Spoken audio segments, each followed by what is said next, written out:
heureux de vous saluer d'abord, vous qui êtes venus nombreux pour cette présentation. J'imagine que je m'adresse à des convaincus. Si vous êtes là, c'est que vous désirez être saints et que, en lisant le texte du pape François, mais vous encouragerez à progresser sur ce chemin. Alors, qu'est-ce que c'est que ce petit livre? Le pape François le dit, ce n'est pas un traité sur la sainteté. Et il y en a d'autres, il y a des définitions, etc. Bon, des analyses, ainsi de suite. Ce n'est pas cela. On pourrait dire c'est une invitation pour tous ceux qui vont le lire, mais pour avancer avec ardeur sur le chemin de la sainteté. Une invitation qui va répondre à des objections. Et je parie que nous en avons tous dans la tête. J'en évoque quelques-unes dans un instant. Donc répondre aux objections, nous encourager, et nous encourager pour que nous ressentions l'appel à la sainteté, pas seulement comme un appel pour que votre voisin ou votre voisine le soit, ou bien que, je ne sais pas moi, l'évêque, les prêtres, les religieuses, les consacrés, etc. le soient. Mais non, pour que moi, chacun le soit, puisse vraiment prendre au sérieux cet appel de Dieu. Donc, un appel personnel, et puis également, vous trouverez dans ce texte du pape François des indications, des conseils pour avancer sur le chemin de la sainteté. Voilà ce que j'y trouve et que j'ai envie de vous redire, on pourrait dire en parcourant le texte. D'abord des objections. Alors j'en évoque quelques-unes qui sont dans ce texte, mais il y en a peut-être d'autres qui sont dans notre esprit. Première objection, c'est réservé à quelques-uns. Il y en a qui sont saints depuis le berceau, figurez-vous. Mais ça n'est pas notre cas. Et donc on se dit, ça c'est pour les autres, c'est pour eux qui sont prédestinés à être saints. Non. L'appel à la sainteté, elle est pour tous. Tout le monde. Les saints aussi ont été comme nous, sur notre route. À une autre époque, sans doute, mais un peu comme nous. Donc, première objection, c'est pour tous. Deuxième objection, mais c'est trop difficile d'être saint. Ça demande c'est un combat héroïque. Et j'en suis pas capable. Bien sûr, ça me dépasse, ça dépasse mes forces. Réponse, les saints sont des pécheurs. À ma connaissance, il n'y a que la Vierge Marie qui est sans péché. Tous les saints sont des pécheurs. Mais la grâce a agi en eux. C'est notre cas aussi. Donc, un appel à laisser la grâce agir en nous. Troisième objection. Est-ce que la sainteté, ce n'est pas une affaire de connaissance? Moi, je ne connais pas bien la foi, la théologie, la Bible, que sais-je. Je ne connais pas bien tout ça. Donc, ce n'est pas pour moi. Je suis ignorant. Eh bien, réponse non. C'est une des tentations que dénonce le pape François. Il l'appelle le gnosticisme. J'y reviendrai tout à l'heure. Autre objection, mais alors, la sainteté, c'est sûrement une affaire de volonté. Si on le veut, on le peut, dit un adage bien connu. Or, ma volonté, elle est fragile, elle est faible, elle est limitée, j'ai beaucoup de bonne volonté, mais c'est tout ce que j'ai. Réponse, non. Et la sainteté n'est pas seulement l'affaire de la volonté, c'est ce qu'on appelle le pélagianisme, autre objection que va dénoncer le pape François. Enfin, dernière objection que je repère dans ce texte, Il y en a peut-être d'autres qui traînent dans nos esprits. Hein. C'est peut-être le cas de le dire tout à l'heure, sans vous confesser publiquement, bien sûr. Dernière objection, mais est-ce que les saints, c'est imitable? C'est vraiment, par définition, on ne peut pas les imiter pour plusieurs raisons. Ils nous dépassent, ils ont vécu dans un contexte tout à fait différent du nôtre. Ils ne savent pas ce que c'est qu'Internet, ce que c'est que d'être stressé à longueur de journée, ce que c'est que, bon, ainsi de suite, de vivre dans une société de consommation et ainsi de suite. Réponse, c'est vrai, mais quand on dit que les saints sont un modèle, ça ne veut pas dire que c'est un modèle à imiter comme des esclaves. Il nous faut trouver notre route personnelle de la sainteté. Voilà. Voilà quelques-unes des objections. Alors, tout ça, c'est encore mon introduction, oui, comme vous le devinez. La sainteté pour qui? Je répète, pour tous, pour chacun. Et donc, chacun est appelé à trouver son chemin, et le pape François le dit en mettant en lumière le meilleur de lui-même, le meilleur de soi-même. Et quand je commente la parabole du semeur et des terrains dans lesquels tombe la graine, ben j'aime bien dire que de la bonne terre, il y en a en chacun. Il n'y a pas que des ronces et des épines ou des cailloux dans nos vies. Il y a aussi des coins de bonne terre. Voilà, mais c'est cela qu'il faut mettre en lumière. Et donc, finalement, c'est la sainteté pour tous ceux, je cite le paragraphe 20, eh bien tous ceux qui, finalement, s'associent à la mort et à la résurrection du Seigneur d'une manière unique et personnelle. Unique et personnelle. Voilà. Et après, le paragraphe continue. On y reviendra sans doute tout à l'heure. La sainteté pour qui? La sainteté, c'est quoi? Pour le pape François, c'est simple.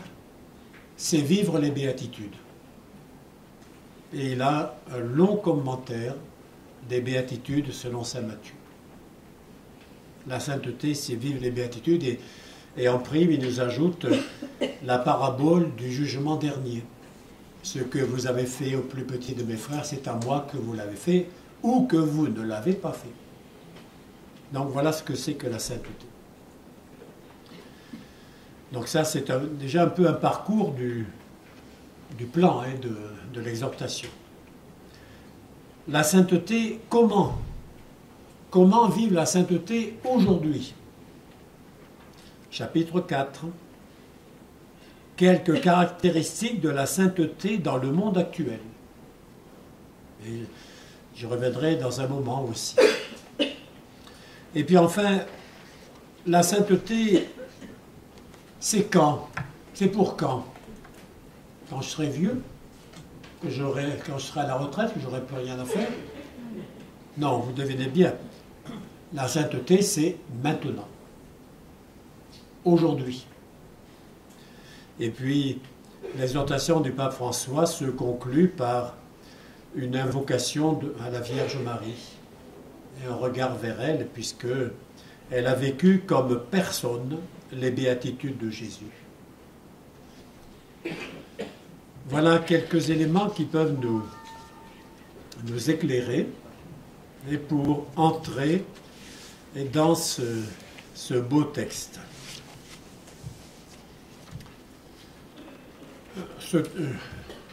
Si vous ne l'avez pas lu, je vais vous dire, c'est facile à lire. Le chapitre 2 est un peu plus compliqué. Ceux qui l'ont... C'est dit d'ailleurs dès l'introduction, dès le paragraphe 35, on voit un renvoi à la congrégation pour la doctrine de la foi, et on a l'impression que le pape François leur a demandé une note un peu longue qu'il a glissée dans son exhortation, parce que ce n'est pas vraiment le même style que le reste. Mais c'est sous sa plume, hein, donc on l'accepte, bien entendu. Alors, le titre la joie et l'allégresse. Tiens, on pourrait se dire, en voyant ce titre, le pape nous invite à être joyeux, à être heureux. Et puis quand vous lisez, vous apercevez tout de suite qu'il va nous parler de la sainteté. En français, c'est la seule langue qui permette ce jeu de mots. On dit qu'un saint triste est un triste saint. C'est facile, hein, on peut jouer sur l'emplacement de l'adjectif et on donne un autre sens. Le triste saint, et c'est vraiment quelqu'un qui n'est pas un vrai saint. Voilà, donc être joyeux, c'est finalement ce chemin que l'on fait sous le regard du Seigneur en avançant avec confiance. Et j'ai envie de commencer par lire quelques lignes du paragraphe 15. Laisse la grâce de ton baptême porter du fruit dans un cheminement de sainteté. Permets que tout soit ouvert à Dieu. Et pour cela, choisis-le. Choisis Dieu sans relâche. Ne te décourage pas, parce que tu as la force de l'Esprit Saint pour que ce soit possible. Et la sainteté, au fond, c'est le fruit de l'Esprit Saint dans ta vie. La sainteté, au fond, c'est le fruit de l'Esprit Saint dans ta vie. Début du paragraphe 15. Voilà, tout part de la conviction que Dieu veut que nous soyons saints. Ce n'est pas le pape qui le veut seulement. C'est Dieu qui adresse cet appel, qu'il attend de nous. Parce que vous devinez que si la sainteté venait seulement d'un désir personnel, si la sainteté était seulement l'aboutissement des efforts humains, il ne faudrait pas parler vraiment de sainteté. Et on pourrait parler d'héroïsme, ou dire les saints, ce sont quelques personnalités exceptionnelles. Il y en a quelques-uns de temps en temps, mais le reste, c'est du médiocre. Voilà. Eh bien non. Vous voyez, on tomberait là dans la tentation du pélagianisme, et où l'on met en avant la seule volonté humaine, les seuls efforts humains. Et le pape dénonce, et je lis quelques lignes du paragraphe 49, et le pape dénonce ceux qui, en définitive, font confiance uniquement à leur propre force et se sentent supérieurs aux autres parce qu'ils observent des normes déterminées ou parce qu'ils sont inébranlablement fidèles à un certain style catholique. On pourrait dire, en lisant ces quelques lignes, j'ai pensé aux pharisiens et aux publicains, cette parabole. Et le pharisien, qui est sûrement quelqu'un qui fait des gros efforts, mais qui condamne l'autre en disant « Moi, je suis bien, Seigneur, et lui, là-bas, c'est un minable, il ne vaut rien. » Voilà. Donc on se compare, on juge les autres, et finalement pour se décerner des diplômes de sainteté. Eh bien non, la sainteté, ce n'est pas cela. Il nous faut accepter de reconnaître que nous sommes faibles. Nous sommes pécheurs. Et que c'est seulement la grâce de Dieu qui peut nous porter. Et il faut bien le redire. La grâce, elle suppose la nature humaine. La grâce ne supprime pas la nature humaine. Et c'est un principe de théologie simple. Donc elle ne supprime pas la nature. Et donc, n'imaginons pas qu'elle fasse de nous d'un seul coup des surhommes. Je reste avec mes tentations, mes faiblesses, même si je suis baptisé, même si je suis confirmé, même si je m'efforce de réentendre la parole du Seigneur régulièrement, même si je prie. Mais en même temps, donc, c'est pas comme un coup de baguette magique qui nous transforme, mais elle agit pourtant. Elle agit de manière progressive. Et nous aurons toujours les mêmes faiblesses contre lesquelles lutter, mais celles que nous confessons régulièrement. Voilà. On sait que c'est un point faible. Il me semble que saint Paul, quelque part, évoque une écharde dans la chair. Ça reste mystérieux, on ne sait pas trop ce que c'est. Et dans la deuxième aux Corinthiens. Et puis, il dit, j'ai demandé au Seigneur de me l'enlever. Mais le Seigneur lui a répondu, ma grâce te suffit.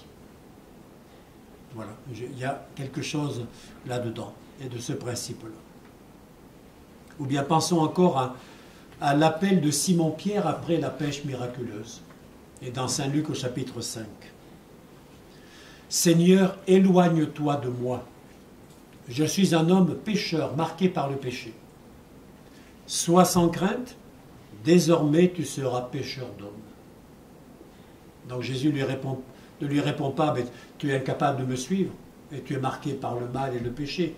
Non, il l'appelle à le suivre, tout en lui laissant entendre qu'il entre sur un chemin de conversion, qui prendra du temps, et qu'un jour Pierre le reniera, mais voilà. Mais il y a ce chemin à faire. Donc la conclusion est claire, je le répète, l'appel à la sainteté s'adresse à tous. Et je relis quelques lignes du paragraphe 10. Je voudrais rappeler par la présente exhortation l'appel à la sainteté que le Seigneur adresse à chacun de nous.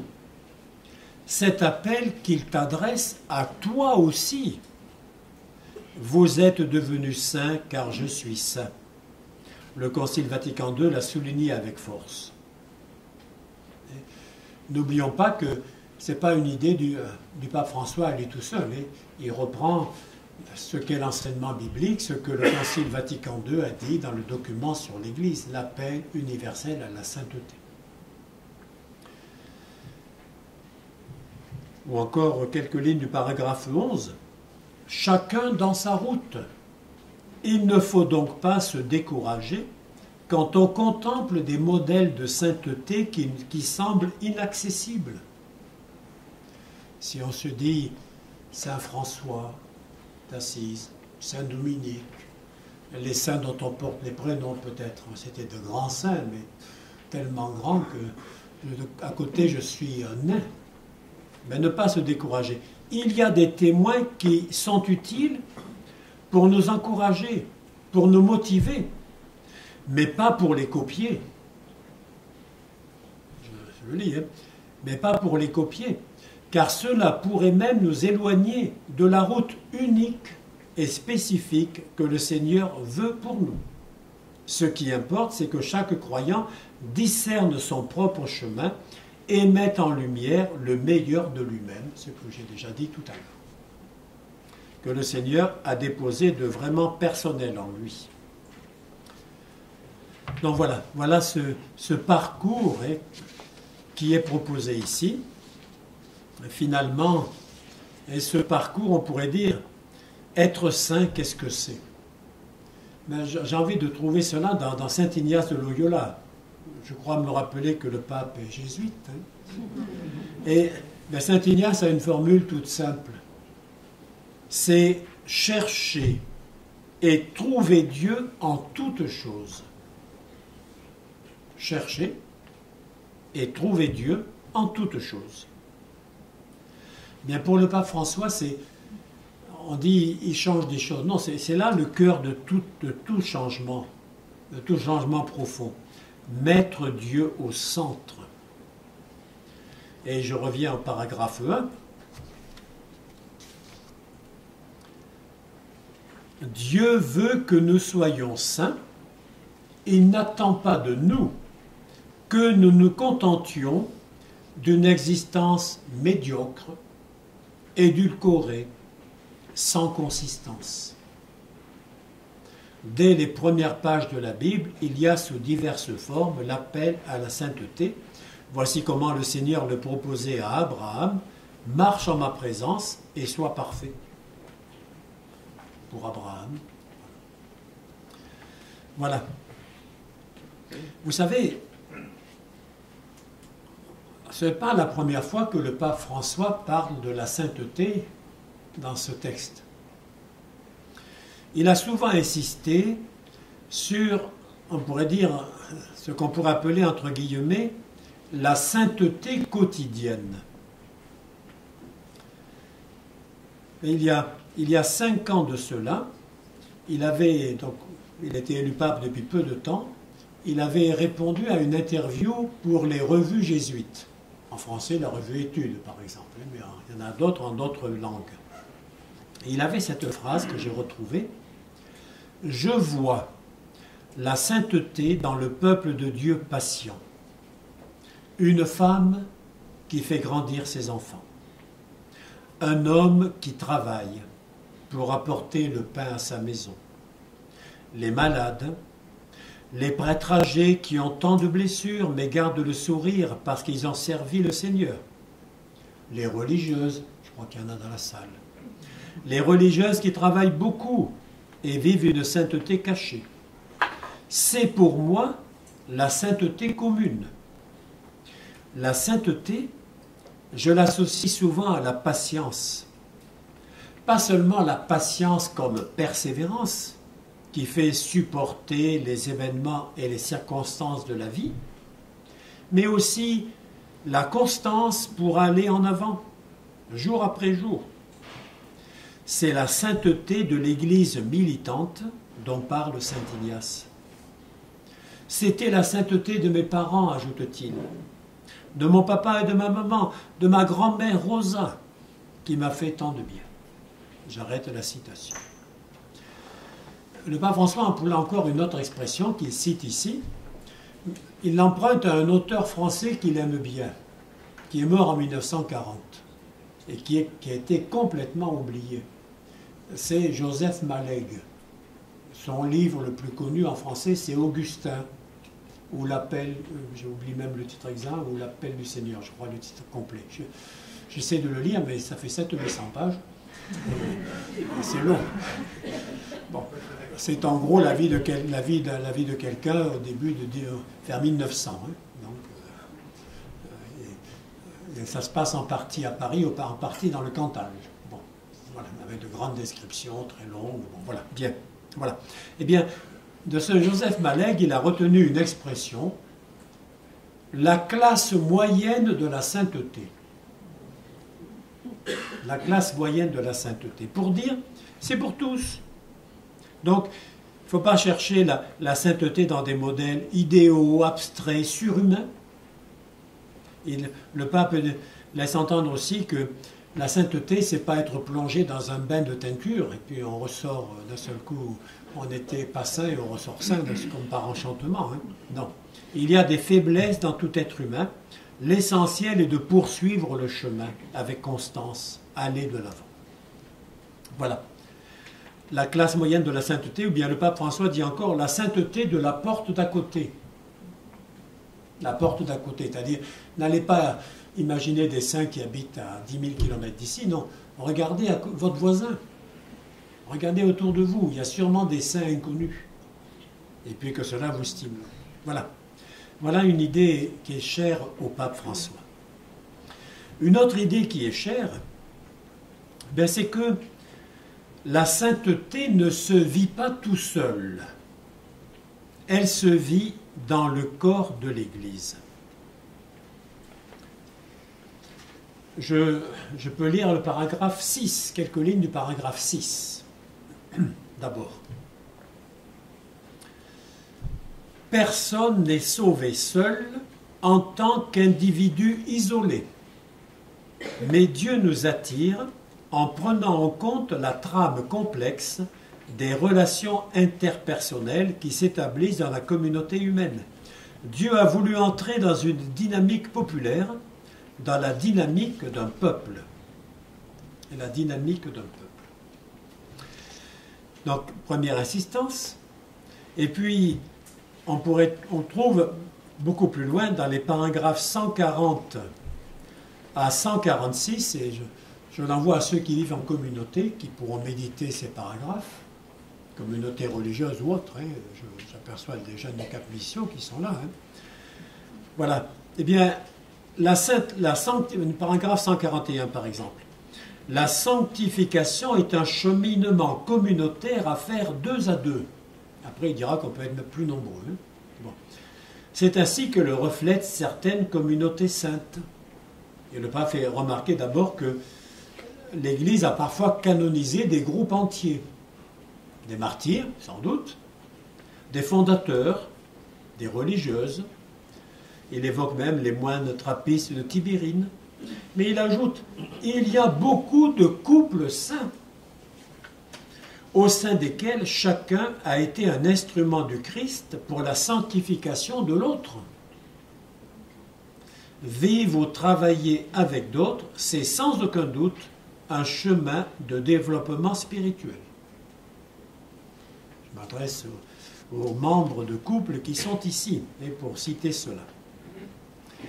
Et puis, il ajoute encore, paragraphe 143, la vie communautaire, soit en famille, en paroisse, en communauté, est faite de beaucoup de petits détails quotidiens. Il en était ainsi dans la sainte communauté qu'ont formé Jésus, Marie et Joseph. Et puis c'est ce qui se passait aussi dans la vie communautaire menée par Jésus avec ses disciples et avec des gens simples. Et il évoque quelques petits détails glanés dans les évangiles. La communauté qui préserve les petits détails de l'amour, où les membres se protègent les uns les autres, où ils créent un lieu ouvert et d'évangélisation, est le lieu de la présence du ressuscité qui les sanctifie selon le projet du Père. Et il cite après un extrait de Sainte Thérèse de l'Enfant Jésus. Voilà. Donc, vous devinez un peu cet appel à ne pas être tout seul, et à nous sentir membre d'un peuple saint et à découvrir ce que l'on peut recevoir des autres et donner. Il y a plus de joie à donner qu'à recevoir, mais on reçoit aussi. La sainteté encore, je relève encore ces deux expressions pour caractériser la sainteté d'après le pape François.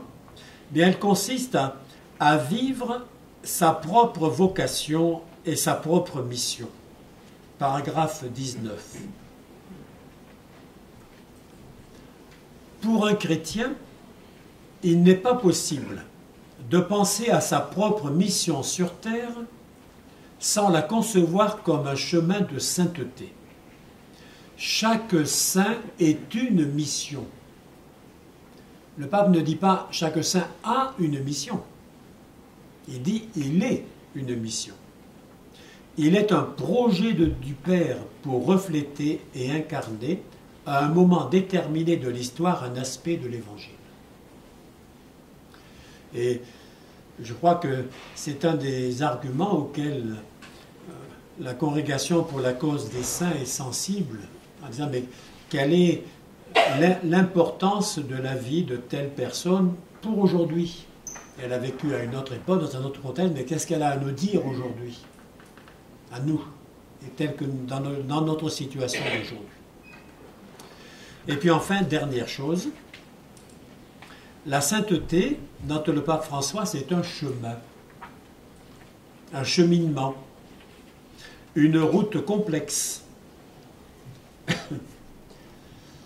Je cite le paragraphe 175, c'est l'avant-dernier, l'avant-avant-dernier, il y en a 177, 175.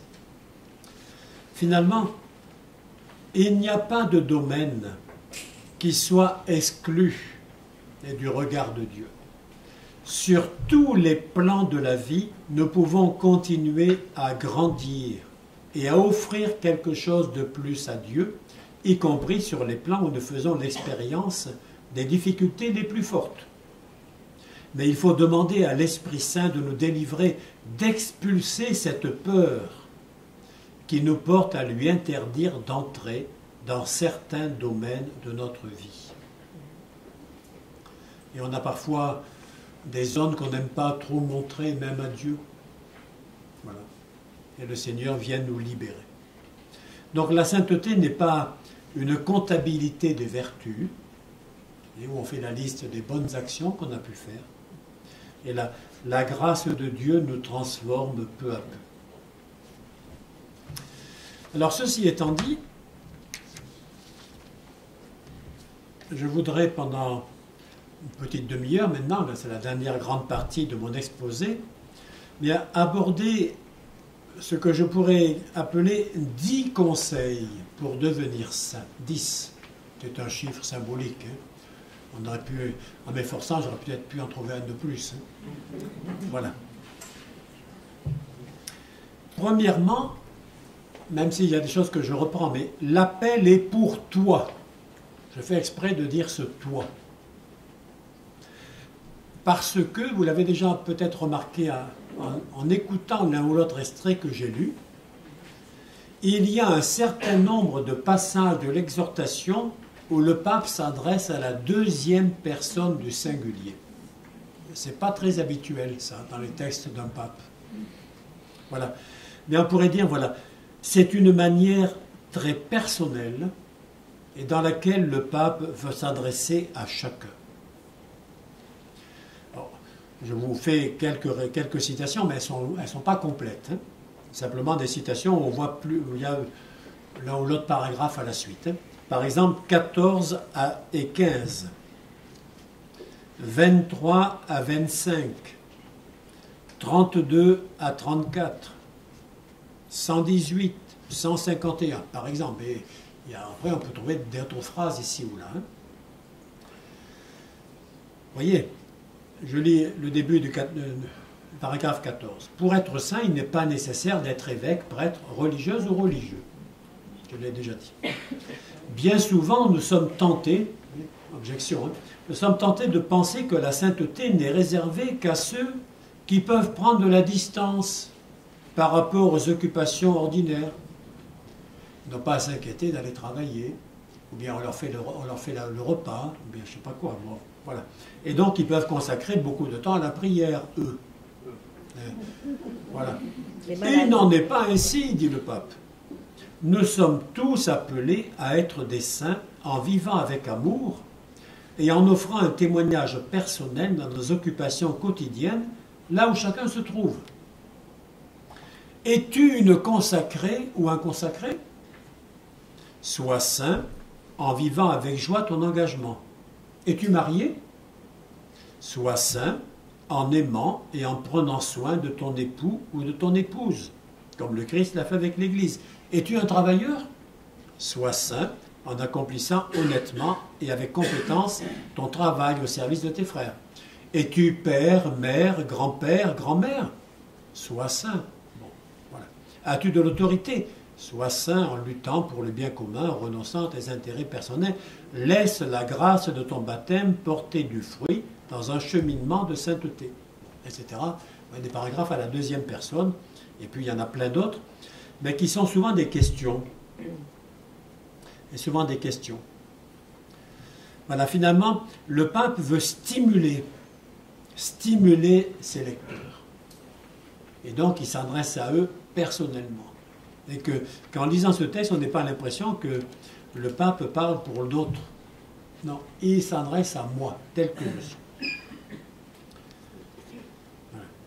Et donc, on pourrait dire, en citant le paragraphe 7, les premières lignes, « J'aime voir la sainteté dans le patient peuple de Dieu, chez ces parents qui éduquent avec tant d'amour leurs enfants, chez ces hommes et ces femmes qui travaillent pour apporter le pain à la maison, chez les malades, chez les religieux âgés qui continuent de sourire. Dans cette constance à aller de l'avant chaque jour, je vois la sainteté de l'Église militante, c'est cela souvent, la sainteté de la porte d'à côté. » J'ai déjà cité cette expression. Deuxième conseil. Laisse-toi guider par les béatitudes. Paragraphe 63 à 94. Et le pape explique que Jésus a voulu montrer avec une grande simplicité ce que veut dire être saint, et il l'a fait quand il nous a enseigné les béatitudes. Elles sont comme la carte d'identité du chrétien. je cite, paragraphe 63, la carte d'identité du chrétien. Et encore, donc, si quelqu'un d'entre nous se pose cette question, comment fait-on pour parvenir à être un bon chrétien? La réponse est simple. Il faut mettre en œuvre, chacun à sa manière, ce que Jésus déclare dans les béatitudes. C'est simple, hein? Voilà. Mais vous avez peut-être une autre objection, je crois l'avoir dans tel ou tel esprit. Vous allez me dire, mais le mot saint n'est pas dans les béatitudes. Et c'est vrai, le mot saint n'est pas dans les béatitudes. Mais le pape avait prévu l'objection. Le mot heureux ou bienheureux devient synonyme de saint, parce qu'il exprime le fait que la personne qui est fidèle à Dieu et qui vit sa parole atteint dans le don de soi le vrai bonheur. Voilà. Donc, je n'ai pas opposé. Alors, je ne vais pas relire chacune des béatitudes, me limiter simplement à l'exclamation finale après chacune des béatitudes. Être pauvre de cœur, c'est cela, la sainteté. Réagir avec une humble douceur, c'est cela, la sainteté. Et après, vous allez pouvoir continuer. Savoir pleurer avec les autres, c'est cela, la sainteté. Rechercher la justice avec faim et soif, c'est cela, la sainteté. Regarder et agir avec miséricorde, c'est cela, la sainteté. Garder le cœur pur de tout ce qui souille l'amour, c'est cela, la sainteté. Semer la paix autour de nous, c'est cela, la sainteté. Accepter chaque jour le chemin de l'Évangile, même s'il nous crée des problèmes, les persécuter, c'est cela, la sainteté. Voilà. Troisième conseil, tu veux aimer vraiment? Point d'interrogation, agis. Point d'exclamation. Agis. C'est le commentaire de la parabole du jugement dernier, Matthieu 25. Être saint ne signifie pas avoir le regard figé dans une prétendue extase. On n'est pas encore dans les vitraux. On n'a pas encore notre statut. Il ne faut pas s'identifier à cette statue qu'on n'est pas encore. Voilà. Il nous faut donc, dit le pape François, pratiquer les œuvres de miséricorde. Il faut pratiquer les œuvres de miséricorde. Et c'est cela vraiment et qui conduit à la sainteté, parce que la miséricorde est le cœur battant de l'Évangile. C'est une expression dite pour l'année de la miséricorde. Voilà. Alors je cite le paragraphe 97, vu le caractère formel des requêtes de Jésus, ce que vous avez fait à l'un de ces petits, c'est à moi que vous l'avez fait, vu le caractère formel de ces requêtes de Jésus, il est de mon devoir, en tant que son vicaire, de supplier les chrétiens de les accepter et de les recevoir avec une ouverture d'esprit sincère, sine glossa, en anglais, en latin. Autrement dit, sans commentaire, sans élucubration et sans des excuses qui les privent de leur force. Quand je rencontre une personne dormant dehors, dans une nuit froide, je peux considérer que ce fagot est un imprévu qui m'arrête, un délinquant désœuvré, un obstacle sur mon chemin, un aiguillon gênant pour ma conscience, un problème que doivent résoudre les hommes politiques. Je peux même le considérer comme un déchet qui pollue l'espace public. Ou bien, je peux réagir à partir de la foi et de la charité et reconnaître un être humain doté de la même dignité que moi, une créature infiniment aimée par le Père, une image de Dieu, un frère racheté par Jésus-Christ. C'est cela, être chrétien. Voilà. Voilà donc cet appel extrêmement fort et du pape François. Alors, le pape évoque trois écueils. Il y a trois écueils. Évidemment, la première, c'est considérer le christianisme simplement comme une ONG caritative. C'est-à-dire, il faut faire des choses, au risque d'oublier le fondement. Et au risque d'oublier le fondement. Et le fondement dans la personne du Christ, paragraphe 100. Erreur des chrétiens qui séparent ces exigences de l'Évangile de leur relation personnelle avec le Seigneur, de l'union intérieure avec lui, de la grâce. Ainsi, le christianisme devient une espèce d'ONG, privée de cette mystique lumineuse qu'ont si bien vécu Saint François d'Assise, Saint Vincent de Paul, Sainte Teresa de Calcutta et tant d'autres. Donc, premier risque. Deuxième risque, c'est l'inverse. Deuxième risque, considérer l'engagement social comme secondaire par rapport au culte. Et le pape François fait remarquer au paragraphe 106 que saint Thomas d'Aquin a dit le contraire. C'est des bons auteurs. Et saint Thomas d'Aquin examinait quelles sont nos actions les plus grandes, quelles sont les œuvres extérieures qui manifestent le mieux notre amour de Dieu. Il a répondu sans hésiter que ce sont les œuvres de miséricorde envers le prochain plus que les actes de culte. Les sacrifices, et je cite, les sacrifices et les offrandes qui font partie du culte divin ne sont pas pour Dieu lui-même, mais pour nous et nos proches. Et lui n'en a aucun besoin. S'il les veut, c'est pour exercer notre dévotion et pour aider le prochain. C'est pourquoi la miséricorde qui subvient aux besoins des autres lui agrée davantage, étant plus immédiatement utile au prochain. Donc, ne pas perdre de vue cela. Et puis enfin, troisième écueil, mais c'est estimer que tel type d'engagement est plus important. Nous rencontrons tous des gens qui ne voient qu'une seule chose et qui vous harcèlent jusqu'à ce qu'ils puissent l'avoir obtenu. Le pape François met à égalité les choses. Alors je sais bien qu'on ne peut pas tout faire en même temps, mais je le cite. Paragraphe 101.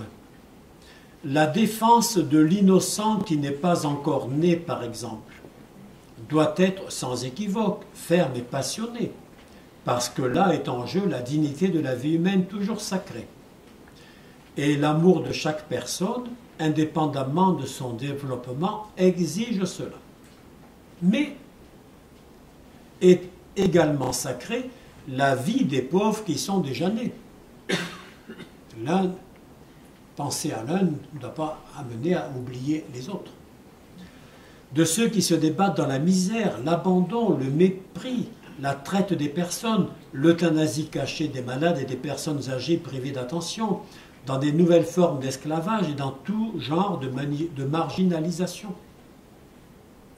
Voilà. Donc, et ne pas oublier de côté, certains catholiques affirment que c'est un sujet secondaire, à côté des questions sérieuses de la bioéthique. Qu'un homme politique préoccupé par ses succès dise une telle chose, on peut le comprendre, mais pas un chrétien. Voilà. Et donc essayer même si on est particulièrement sensible à une chose, ne pas oublier les autres. Voilà. Donc troisièmement, tu veux agir vraiment, tu veux aimer vraiment agir. Quatrièmement, cultiver l'humilité.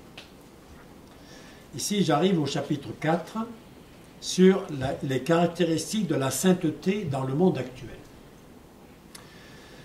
Le pape relève que la culture contemporaine est marquée, je cite, c'est le paragraphe 111, elle est marquée par l'anxiété nerveuse et violente qui nous disperse et nous affaiblit, par la négativité et la tristesse, par l'assédie, le manque de goût spirituel, l'assédie commode, consumériste, égoïste, par l'individualisme et par de nombreuses formes de fausse spiritualité sans rencontre avec Dieu. Voilà, il y a des choses bonnes aussi dans notre monde actuel, mais voilà ces points, ces faiblesses de notre monde actuel. Et la sainteté, elle est précisément d'être devant ces faiblesses comme un appel, comme un signe de renouveau. Et donc cultiver l'humilité en fait partie. La première chose que demande le pape, c'est l'endurance, la patience et la douceur. Il faut être solidement centré sur Dieu qui nous aime et qui nous soutient. Et on est solidement centré sur lui. Et de ce fait, on peut supporter les peines, les souffrances, les humiliations.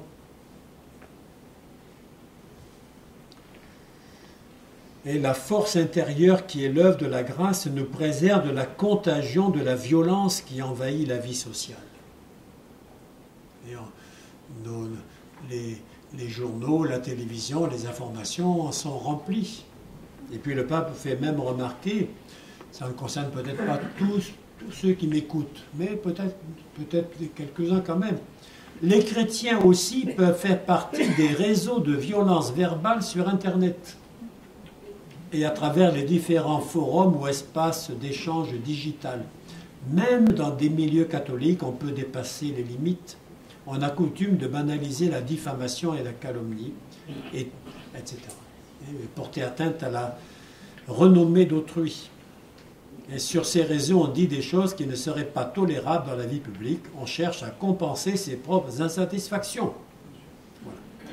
Et donc, en voulant défendre d'autres commandements, on ignore complètement le 8e, ne pas porter de faux témoignages et ne pas mentir. Voilà. Donc attention à tout ce qui nous menace, et donc par là même, ne pas juger. Et l'humilité, finalement, ce cheminement que le pape propose et pour vivre aujourd'hui, est quelque chose qui est difficile, mais qui suppose un cœur pacifié par le Christ.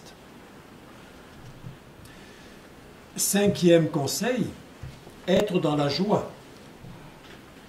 Le saint est capable de vivre joyeux et avec le sens de l'humour.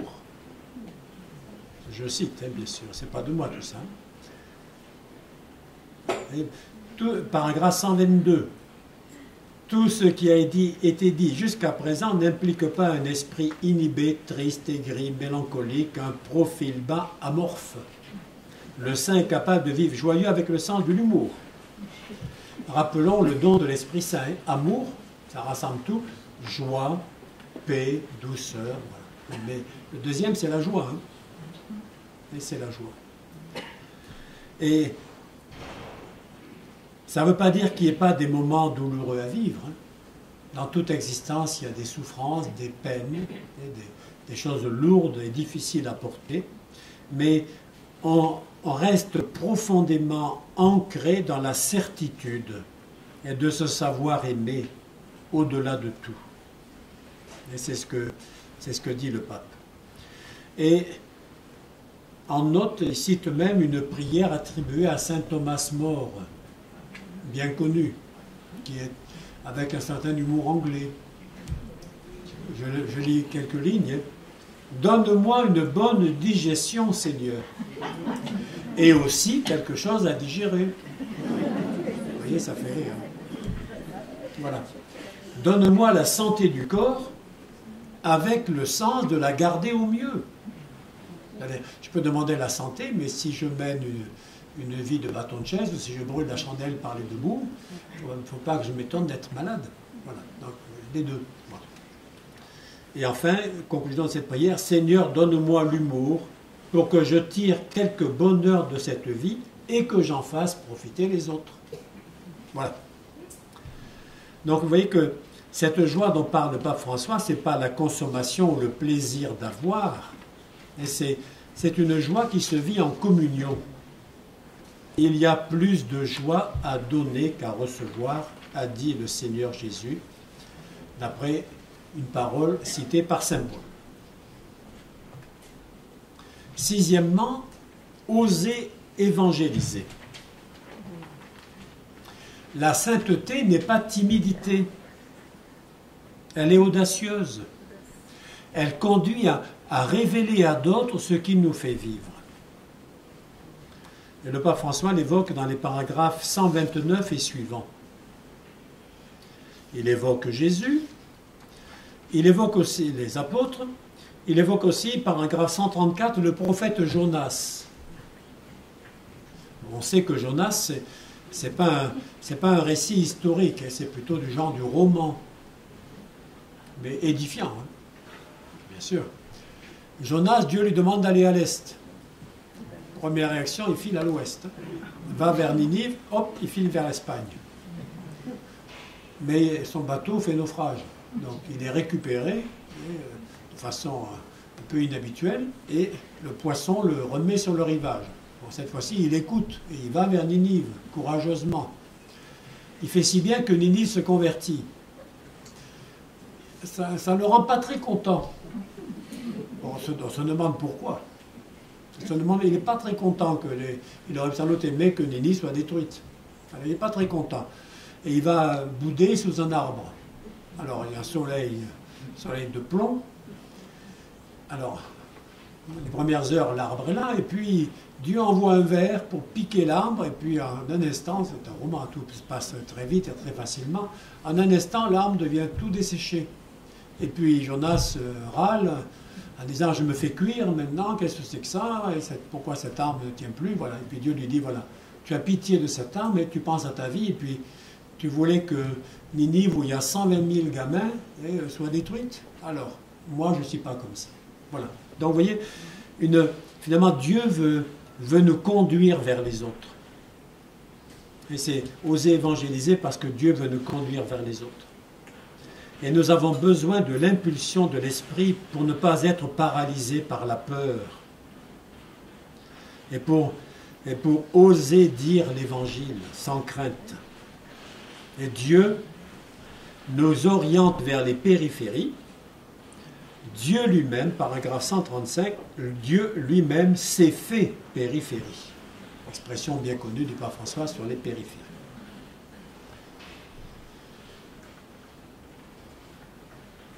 Autre conseil, ne pas se résigner.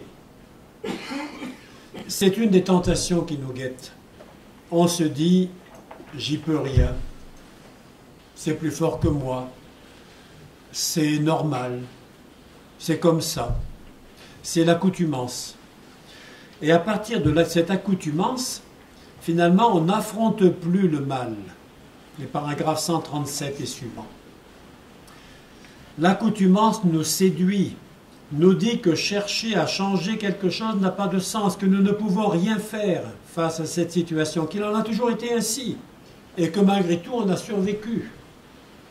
À cause de l'accoutumance, nous n'affrontons plus le mal, et nous permettons que les choses soient ce qu'elles sont, ou ce que certains ont décidé qu'elles soient. Mais laissons le Seigneur venir nous réveiller, nous secouer dans notre sommeil, nous libérer de l'inertie, affrontons l'accoutumance, ouvrons bien les yeux et les oreilles, surtout le cœur. Voilà. Donc, et puis, il évoque l'exemple de nombreux prêtres, religieuses, religieux et laïcs qui se consacrent à évangéliser, à servir avec grande fidélité, bien des fois en risquant leur vie, et sûrement au prix de leur confort. Cela nous galvanise. Leur témoignage nous rappelle que l'Église n'a pas tant besoin de bureaucrates et de fonctionnaires que de missionnaires passionnés, dévoués par l'enthousiasme de transmettre la vraie vie.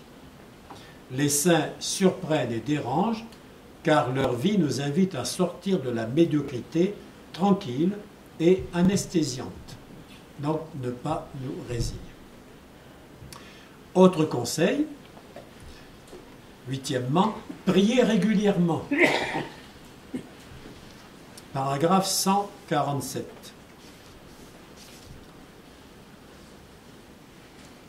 Je cite, « Je ne crois pas dans la sainteté sans prière. » C'est dit clair. Hein?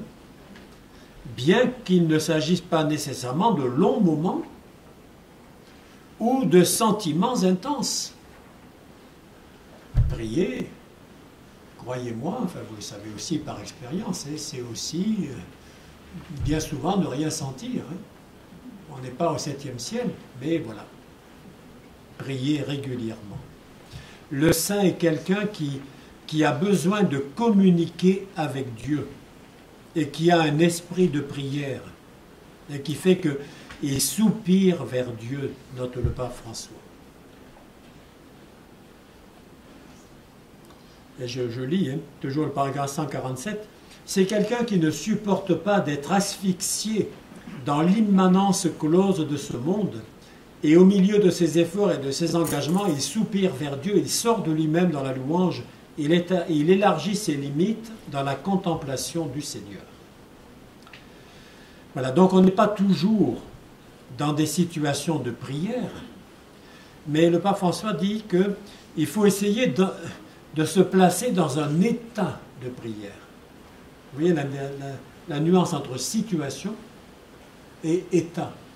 L'état de prière, c'est-à-dire qu'on cherche à être uni en Dieu en tout ce que l'on peut vivre et faire. Faire la cuisine, faire des commissions, aller rencontrer quelqu'un, ainsi de suite. Et donc, s'efforcer de garder le contact avec Dieu. Et je lis quelques lignes du paragraphe 151. J'ose donc te demander, y a-t-il des moments où tu te mets en sa présence en silence, où tu restes avec lui sans hâte, tu te laisses regarder par lui? Est-ce que tu laisses son feu embraser ton cœur? Voilà. Donc, et puis il y a d'autres questions encore qui suivent. Neuvièmement, conseil toujours pour avancer sur le chemin de la sainteté, se préparer au combat. La sainteté est un combat. Pas contre les autres, hein. Entendons-nous bien. La vie est un combat permanent. La vie chrétienne est un combat permanent, paragraphe 158. Il faut de la force et du courage pour résister aux tentations du diable et annoncer l'évangile. Il s'agit en fait de lutter contre le diable, le prince du mal. Et voilà l'adversaire, voilà l'ennemi. Et donc pour ce combat, nous avons des armes puissantes. Hein. Je lis par exemple quelques lignes du paragraphe 162. Nous avons pour le combat des armes puissantes que le Seigneur nous donne, la foi, qui s'exprime dans la prière, la méditation de la parole de Dieu, la célébration de la messe, l'adoration eucharistique, la réconciliation sacramentelle, les œuvres de charité, la vie communautaire, l'engagement missionnaire. Si nous nous négligeons, les fausses promesses du mal nous séduiront facilement. Donc voilà un combat qui est à mener, qui est toujours à mener, et en mesurant bien que même si l'on tombe, le Seigneur est là pour nous relever. Et donc ne pas nous décourager ou croire que c'est impossible. Même si on tombe toujours et devant les mêmes tentations, voilà, le Seigneur ne nous abandonne pas. Et enfin, 10e conseil et dernier, bien c'est discerner ce que Dieu me demande. Le pape est un jésuite, je le rappelle, et le discernement spirituel est important pour saint Ignace. Donc c'est les paragraphes 166 jusqu'à 175. Discerner ce que Dieu demande. Le discernement est à demander avec l'Esprit Saint. Aujourd'hui, l'aptitude au discernement est redevenue particulièrement nécessaire. La vie actuelle offre d'énormes possibilités d'action et de distraction, et le monde les présente comme si elles étaient toutes valables et bonnes.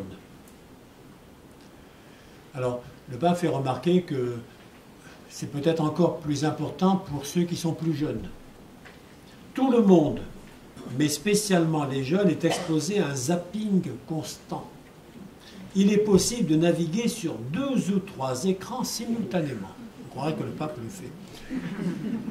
Et d'interagir en même temps sur différents lieux virtuels.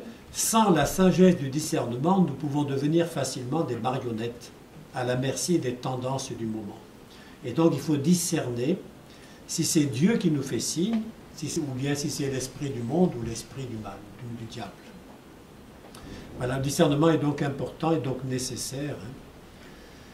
Finalement, on pourrait dire, même si ce n'est pas strictement comme cela que le pape le formule, mais à se demander ce que le Seigneur Jésus ferait s'il était à ma place. Et le faire, bien sûr. Ce qui est en jeu, c'est le sens de ma vie devant le Père qui me connaît et qui m'aime. Et paragraphe 170. Et donc je conclus. Il est temps, oui. Il est temps. J'ai trouvé quelque part quelqu'un qui avait formulé cela sous la forme de quelques commandements à l'ancienne. Tous appelés à être des saints, tu y penseras. Les saints de la porte d'à côté, tu remercieras. N'aie pas peur de viser plus haut. Tu te répéteras, oui, viser plus haut, c'est-à-dire on recommencera. À la foule des gens pardonnés, tu appartiendras. La force intérieure, tu demanderas. Le petit détail, tu soigneras. L'audace apostolique, tu auras. Le génie féminin, tu respecteras. De tout ce qui finit par éloigner de la fraîcheur de l'Évangile, tu t'écarteras. Les armes pour lutter contre le malin, tu emploieras. C'est d'une manière un peu originale. Il y a des tas de choses que je n'ai pas dites. Parce que si vous devinez que lire 177 paragraphes, ça demanderait plus d'une heure. Donc je vous renvoie à une lecture. J'espère en tout cas vous l'avoir donné le goût et le désir d'y venir.